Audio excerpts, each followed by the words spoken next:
An su nefti jabarani filɛbaw a y'aw bisimila dɔn kibaru kɛnɛ kan bi kibaruw la bakurubaw bɛna boli min kan adamadenya kɔlɔsili jɛkuluba min b'an ka jamana kɔnɔ ni o ye CNDH ye u ye maaw kɔni kibaruya bi ka ɲɛsin u ka wuli ka jɔw ma gɛlɛya waatiw la ka fara u kan an bɛna kuma Allemagne ambassade ale kɔni ye lajɛrɛ kɛ bi école de maintien de la paix la min senfɛ u ye wele bila kunnafonidilaw ma ka hakilina falen kɛ kunnafonidilaw jɔyɔrɔ kan cɛmancɛ fanga kɔni tɛmɛcogo ɲuman kan ninnu de ye kunnafoni la bakurubaw ye dɔwɛrɛ b'an bolo ka fara minnu kan sɔɔni an bɛna walawalali kɛ nin bɛɛ lajɛlen na aw dangana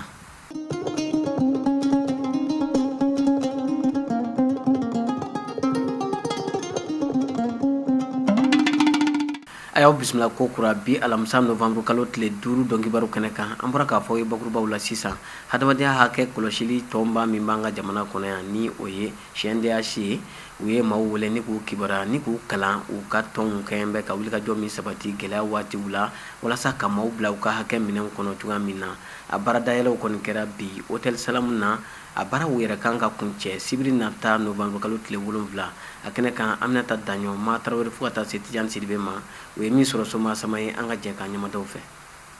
Mali jamana ɲɛsilen don gɛlɛyabaw caman ma i n'a fɔ politiki ko gɛlɛya kɛnɛya ko gɛlɛya nin wagati laban ninnu na dɔwɛrɛ nana fara o kan jateminɛw y'a yira k'a fɔ ko dankari kɛlen don adamadenya hakɛw la kosɛbɛ dɔw tɔɲɔlen datugulen don kasow la binkani walew bɛ ka ta ka daw sɛgɛrɛ kɛrɛnkɛrɛnniyala musow ni denmisɛnninw k'an ka wulikajɔ ye k'an hakili to adamadenw ka hakɛw la sanga ni waati bɛɛ surtout n'an bɛ waati kɔnɔ waati minnu ka gɛlɛn n'a bɛ f'olu ma ko crise institutionnelle donc o de kama an ye an jɛɲɔgɔn tɔw wele k'u fara ɲɔgɔn kan n'a bɛ f'olu ma organisation de défense des droits de l'homme société civile pour que k'an ka kunnafoniw di ɲɔgɔn ma an ka ɲɔgɔn lafaamuya baara bɛ se ka taa bolo min kan ni waati gɛlɛman ninnu kɔnɔ parce que waati gɛlɛyara cogo o cogo adamadenw ka hakɛ ani tɔpɔtɔli ka kan ni bonyani ka kan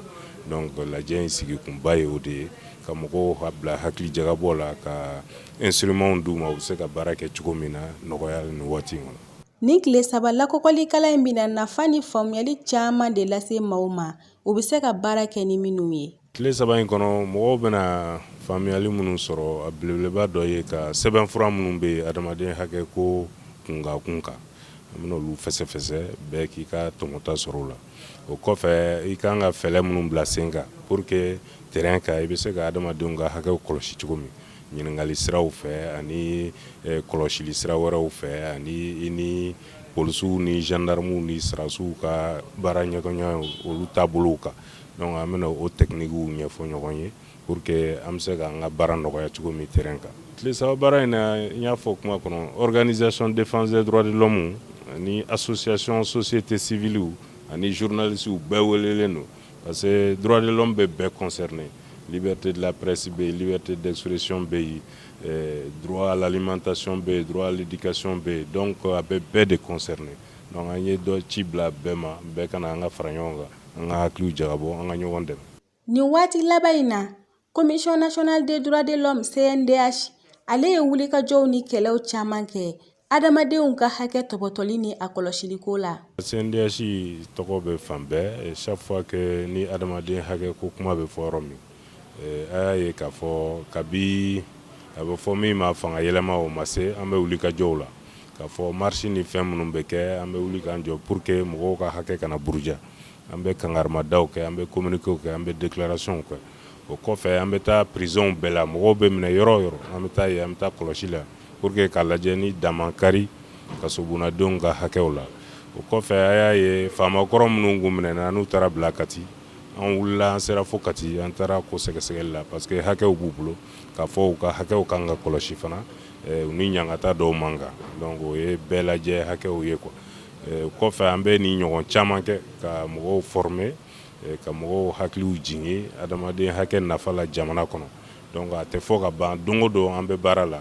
o kɛrɛfɛ don o don mɔgɔw bɛ s'an ma an ka cakɛda la an sigiyɔrɔ la u bɛ an kunnafoni k'a fɔ ni ɲangata bin'u kan yan fɛ an bɛ wuli an bɛ enquêtes kɛ an bɛ sɛgɛsɛgɛliw kɛ an bɛ rapports produit.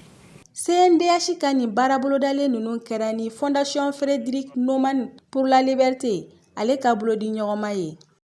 Allemagne ka lasigidenso min b'an ka jamana kɔnɔ yan u kɔni ye hakilina falen kɛnɛ sigi bi école de maintien de la paix la ka wele bila kibarudilaw ma u bɛɛ lajɛlen ka na bɛɛ lajɛlen ka jɛ ka hakilinaw falen ɲɔgɔn na kunnafonidilaw jɔyɔrɔ kan ka kɛ mun ye jamana basigili la cɛmancɛ fanga tɛmɛcogo ɲuman kɔnɔna na maa caman kɔni ye hakilinaw di dɔw fana ye laɲiniw kɛ ka ɲɛsin jamana ɲɛmaaw ma walasa kunnafonidilaw bɛ se ka bila u ka hakɛ minɛn kɔnɔ cogoya min na u ka se ka kibaruya jɔnjɔn kɔni sɔrɔ k'a di jamanadenw ma cogoya min na a kɛnɛ kan Kani Sisogo ani a ka jatala Bakari Kone tun bɛ yen u ye an sama min na an ka jɛkoro jɛ.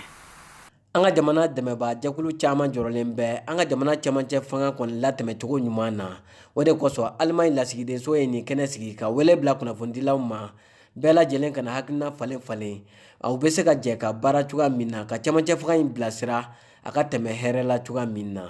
Abdul Nyang ni ale ye kunnafonidila dɔ ye ale tun bɛ kɛnɛ in kan a y'a ka fɛla fɔ a ko kan. Jamana foyi tɛ se ka taa ni kunnafonidilaw tɛ parce que hakilina bɛ kunnafonidilaw de bolo. Je crois que laɲini fɔlɔ tun ye min ye ka kunnafonidilaw yɛrɛ hakili jigi u yɛrɛ ka kɛta la n'o ye ka baara kɛ kunnafoni sanuma ɲini k'a di ka farati fitinɛ kumaw fɔli ma surtout siyako kumaw ani politiki fitinɛw et en même temps k'a ɲini kunnafonidilaw fɛ u bɛ se ka mun kɛ transition in bɛ se ka kɛ ni wasa ye cogo min parce que sariyaw yɛlɛmani ko bɛ sen na constitution falenni ko bɛ sen na accord d'Alger application bɛ sen na nin si tɛ taa jamanadenw la faamuyali kɔ nafa min b'a la min fana ka kan ka farati kan ka kɛ min na nin bɛɛ bɛ kunnafonidilaw de bolo et en même temps transition nafa ye fɛn min ye o ye kalata bɛ se ka kɛ ka président kura sigi ka assemblée kura sigi danaya kɔnɔna la o kalata fana kɛko ɲuman jamana ka basigi gulonnen b'o la n'o ma kɛ a kɛcogo la fitinɛ bɛ bɔ a la an bɛ coup d'état min kɔlɔlɔ kɔnɔ bi je crois que kalata dɔ nɔfɛtɔ ko mankan ko don donc an ka hakili jagabɔ an bɛ se ka mun kɛ o la donc je crois que an nana o de la donc an bɛ se ka min kɛ an y'o fɔ an fana se dan ye min ye an y'o fɔ an mago bɛ dɛmɛ min fana na minɛnko sira fɛ kuma dɔw la hali nafoloko sira fɛ ani kunnafoni sɔrɔli bɛ nɔgɔya an ma cogo min mali kunnafonidilaw tɛ se ka se Kidal u tɛ se ka taa yɔrɔ si tubabu journalistes de bɛ an informer o la donc an fana bɛ se ka dɛmɛ cogo min an ka se ka se Mali yɔrɔ caman ka yɔrɔ sigibaw fana ka hakilina dɔn k'u ka faamu dɔn o bɛ baara nɔgɔya anw fana bolo ani kibaruya nasira caman donc je crois que an n'u ye ɲɔgɔn faamu présidence ka mɔgɔw yɛrɛ tun bɛ yan u fana ye layidu di u se ye fɛn o fɛn ye u bɛ n'o baara kɛ n'Ala sɔnna an b'a jigiya k'a fɔ Ala k'u kɛ hɛrɛ ye. An ka jamana kunnafonidila minnu bɛ baara kɛ faamaw kɛrɛfɛ olu fana tun bɛ kɛnɛ kan u y'o fɛla fɔ a ko kan. Ambassade d'Allemagne de ŋaniya siri ka presse dans sa globalité ani communicateur traditionnel wele k'a fɔ transition nin bɛ se ka accompagner cogo di. Donc grosso modo les gens ont parlé de sensibilisation mɔgɔw ye k'a fɔ ko mɔgɔw k'a dɔn bi bi na jamana an kan ka ɲɔgɔn minɛ ka jamana sumaya et puis presque a ka rôle jouer jamana jɔ kɔnɔ jamana jɔ kɔnɔ u bɛ se ka fɛn ɲuman o fɛn ɲuman min kɛ u k'a kɛ pour que jamana ka jɔ a t'u bari ka critique kɛ dɛ ni yɔrɔ min kan ka critique u bɛ se k'o critique kɛ mais sisan min ka gɛlɛn an ka bɛɛ ka fara ɲɔgɔn kan ka jamana nin ka kuma mɔgɔw fɛ pour que an ka don da kelen fɛ ka bɔ da kelen fɛ. Kɛnɛ kɔni kun cɛra kunnafonidilaw kɔni y'u ka laɲiniw kɛ sɛbɛn ni ka taa nɔrɔ kogo la walasa nin kɛnɛ sigira maa minnu fɛ u k'olu fɛsɛfɛsɛ k'a lajɛ yɛlɛma min kan ka don taabolow la walasa kunnafonidi kɔni bɛ se ka kɛ nɔgɔya la cogoya min na. An ka jamana kɛnyɛrɛ telesow olu ka jɛkulu min sigira sen kan a bɛ waati sɔɔni bɔ ni o ye association des chaînes conventionnées éditrices de services access olu kɔni taara bɔ bi ORTM na u ni a ɲɛmaa ye ɲɔgɔn ye ka hakilina falen-falen kɛ an ka jamana kɛnyɛrɛ telesow ani foroba telesow ni o ye ORTM ye u bɛ se ka jɛ k'an ka jamana kunnafonidi siraw kɔni sankɔrɔta diɲɛmaaw kɔni ɲɛkɔrɔ cogoya min na u ka hakilina falen-falenw bolila olu kan an ka kibarudilaw tun bɛ yen Bakari Kone ani a ka kuma galamantigi Kani Sisogo u y'an sama min na an ka jɛ k'o lajɛ.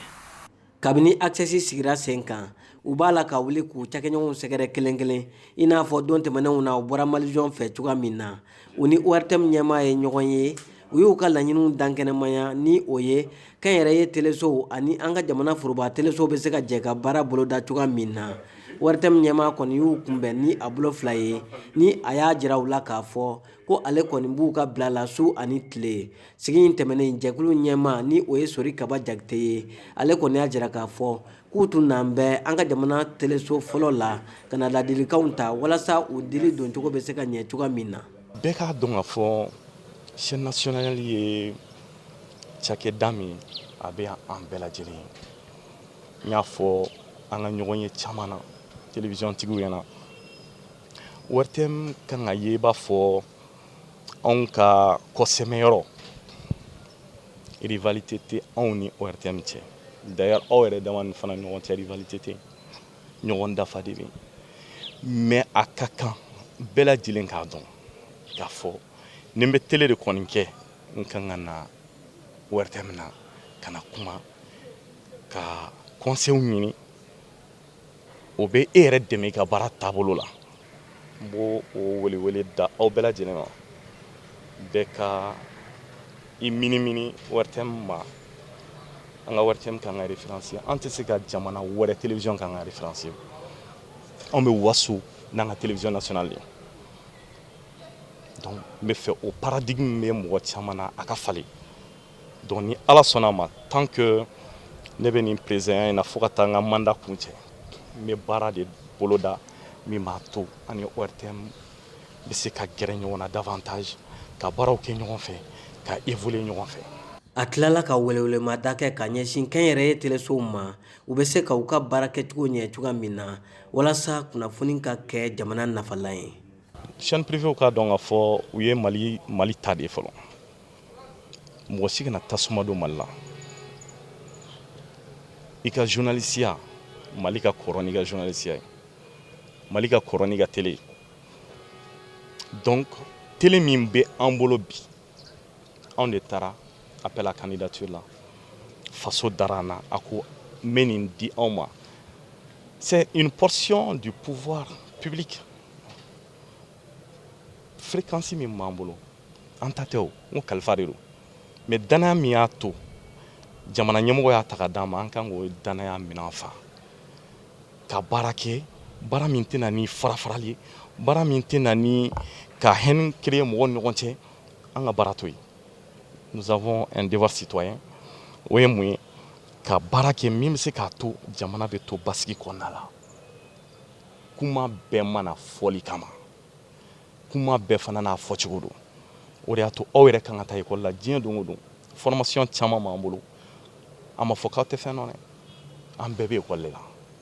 Mais a ka kan diɲɛ bɛ yɛlɛma diɲɛ don o don o yɛlɛmali kɔnɔna la il faut k'an ka adapter an k'a dɔn baara in bɛ taa taabolo min na an ka jamana in to a danbe la. Mɔgɔ si ka dusubaya man k'i bila ka kuma fɔ kuma min bɛ Mali in yogoyaba o tɛ mɔgɔ si ka fierté. Donc ne b'o welewele kan de bila o bɛɛ lajɛlen ma bɛɛ lajɛlen ka to o minɛn kɔnɔ an ka baara kɛ an faso ye an ka baara kɛ an faso ye. An ye Maliyɛn de an tɛ se ka kɛ fɛn wɛrɛ ye. I mana taa yɔrɔ i bɛ tila ka segin ka na. Anw ka denbayaw bɛ yan an balimaw bɛ yan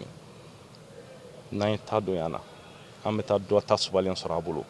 o bɛ tila k'an wele ko dunan dɔn Ala k'an bɛɛ lajɛlen kisi o ma. Sigi in tɛmɛnen ORTM ɲɛmaaba ni o ye Salifu Sanogo ye ale kɔni y'a ka nisɔndiya jira kosɛbɛ. An kɔni an sewalen don bi an balimakɛw nana bɔ an ye donc presse privée mɔgɔw nana ORTM na ka na an fo foli diyara an ye a bonyara ma an yɛrɛ y'a layidu ta n'an fana bɛ taga b'u ye ni lajɛ in ye mun ye sisan nɔ an bɛ se ka baara kɛ ɲɔgɔn fɛ cogo min na donc an bɛn'a kan an bɛna an tɛgɛ di ɲɔgɔn ma k'an fanga fara ɲɔgɔn kan walasa presse malienne bɛ se ka kunna wolo an bɛ se ka taa ɲɛfɛ cogo min na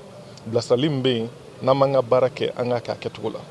An ka baara kɛ sariya dɔw bɛ yen nɔ an ka baara cadre la an k'o sariyaw respecter n'an y'o respecter mɔgɔ si tɛ se k'an tamaki mɔgɔ si tɛ se ka fɛn f'a ma n'an y'o kɛ wa an yɛrɛ fana ka an tɛgɛ don ɲɔgɔn kɔrɔ ka ɲɔgɔn jikɔrɔma tintin n'o kɛra ayiwa aw yɛrɛ bɛna a tɔ ye. Jɛɲɔgɔnya min bolo dalen filɛ ni fan fila ni ɲɔgɔn cɛ ni o ye kɛnyɛrɛye telesow ani an ka foroba telesow ye nin bɛ se ka kɛ sabu ɲuman ye k'an ka jamana nafa don n'a nataw la. diɲɛ seleke naani tɔnba min kɔni ɲɛsin bɛ yiriwali ma o ni baɲumankɛ tɔn fondation toni ka bolo di ɲɔgɔnma kɔnɔna na o ye ɲinɛnsan kɔni min bɛ wele ko entrepreneuriat des jeunes ni o ye funɛnkɛni minnu bɛ fɛ ka u ka baaraw kɔni nun don u yɛrɛ ye ka se ka yiriwa a kɛra sɛnɛ ye o a kɛra jago ye o n'a ɲɔgɔnna camanw o baaraw kɔni nun donna bi maa minnu bɛ fɛ u sen ka ye nin baara ninnu na olu kɔni ka sɛbɛnw bilali daminɛna nin kalo in tile fila a bɛ taa kuncɛ fɔ nin kalo in tile 14 kɔnɔna na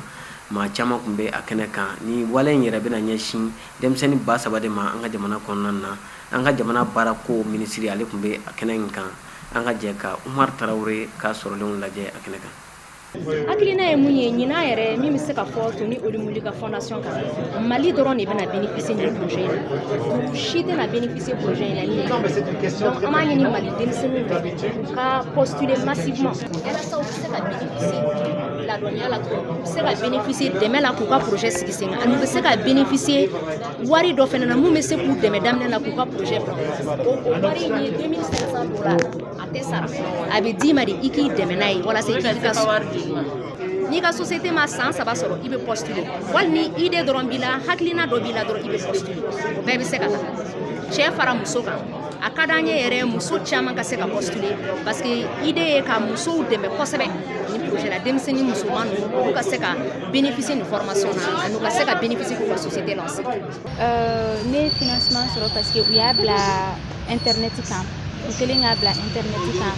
ne tagara ne postulera ne n tɔgɔ sɛbɛn internet kan après an kelen k'an tɔgɔ sɛbɛn an ye formation kɛ dɔgɔkun 12 o formation bannen u y'an dɛmɛ an ye business plan kɛ a business plan ye ka i ka projet k'a sɛbɛn papier kan ani a nafasɔrɔ siradaw k'olu bɛɛ sɛbɛn an y'o kɛ après ça u ye financement di an ma. Ladilikan min bɛ ne bolo k'a lase denmisɛnninlamɔgɔw ma o ladilikan ye u kana siran n'u bɛ fɛ ka fɛn kɛ u ka wuli u k'u cɛ siri a fɛ u kana fɔ financement tɛ ne bolo ne tɛna se k'a kɛ i bɛ to a ɲinini na ne ka idée filɛ nin a kun bɛ ne kunkolo la san 2 san 3nan la ne sera k'a kɛ bon ni ne kun b'an jija a fɛ ka financement ɲini ka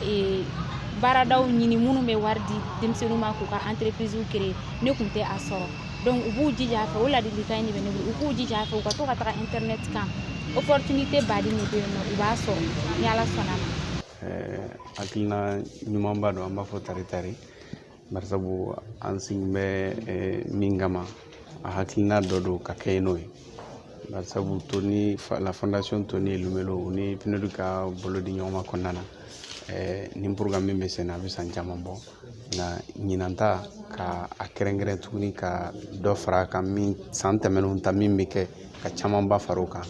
ka kɛ ni denmisɛnnin sifinnaka ba 7 ni hakilina bɛ minnu bolo projet bɛ kɛ min bolo min bɛ fɛ k'a k'i yɛrɛ ye bi je crois que o ye bi an ka jamana kɔnɔ denmisɛnninw u bɛɛ hakilinataw ye dɛmɛ dɔɔni ka se ka d'u ma walasa u ka se k'a k'u yɛrɛ k'a ɲɛ u yɛrɛ k'a ɲɛ u ka kabila ye o hakilina dɔ de ye nin ye donc bamananw b'a fɔ ka kuma na ko ɲɔ bɛ ɲɔ bugu nka takan b'a la nka takan foyi tɛ nin na bari sabu n'i y'a jateminɛ denmisɛnnin ba 7 de welelen don k'u kan bɔ nin programme in nɔfɛ u man'u kan bɔ n'u ka hakilina ka ɲi u ka kɛn yɛrɛ u bɛ fɛ ka min kɛ n'a hakilina ka ɲi ou bien n'u bɛ dɔ la déjà ka se ka dɔ fara u ka sɔrɔ kan dollar wari 2000 ani 500 o de bɛ d'u ma u ta bɛn million CFA wari 1,150,000 n'a kunkan fɛn ma bon o ka d'i ma ten juru tɛ foyi tɛ k'i dɛmɛ i ka baara la walima hakilina dɔ b'i la k'i dɛmɛ i ka se k'a k'i yɛrɛ je crois que Mali denmisɛnninw bɛɛ lajɛlen kan k'i kan bɔ nin fɛ an b'a fɔ de kama nin ye tare an bɛ wele bila Mali denmisɛnninw bɛɛ lajɛlen ma i bɛ Bamako i bɛ jamana kɔnɔ ko hakilina b'i la i bɛ fɛ k'a k'i yɛrɛ ye i bɛ fɛ ka baara k'i yɛrɛ ye walima i b'a la k'a k'i yɛrɛ ye déjà gɛlɛya dɔ b'i kan nin programme ɲɛsinnen b'o ma u k'u kan bɔ a nɔfɛ an kɔni ka dɛmɛ bɛ se ka kɛ fɛn o fɛn k'u dɛmɛ walasa u k'u kan bɔ nin denmisɛnnin an ka laɲini ye min ye ba saba de fɔlen don mais mɔgɔ kan bɔta nin ko in nɔfɛ a ka caya ni o ye an ka laɲini o de walasa ba 7 ka se k'a sɔrɔ.